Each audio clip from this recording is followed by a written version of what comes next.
Hello everybody, I'm Father John Boles, the local superior of the Columban missionaries here in Britain, wishing you all a very happy and fruitful new year.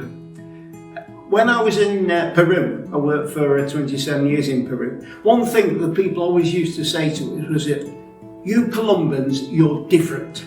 Now, they meant it as a compliment. I think what they were meaning to say was that perhaps unlike some other church groups, they found us very approachable, very informal, sympathising with them and accompanying them.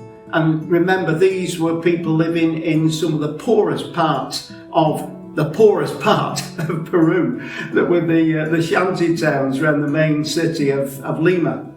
And that's always stayed with me. I think there is such a thing as Columbanness, a spirit that envelops not only we Columban missionaries, but also our supporters and friends.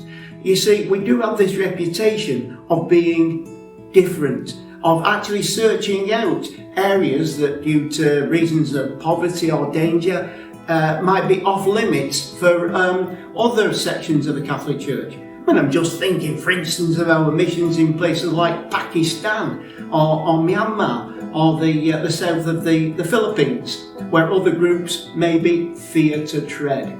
We do have this reputation of accompanying people in conditions of danger or poverty.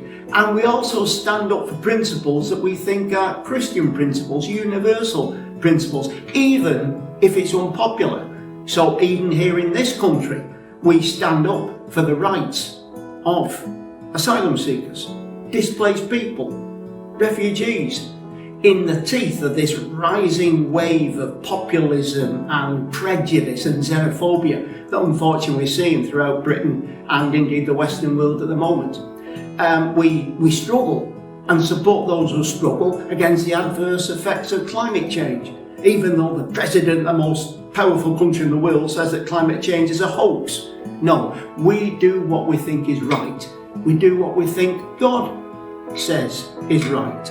And we don't care about the consequences. That's why we're different. That's why we're Columbans. That's the journey we're on. And we're grateful to you for being with us. And let us journey together throughout this coming 2026. Happy New Year.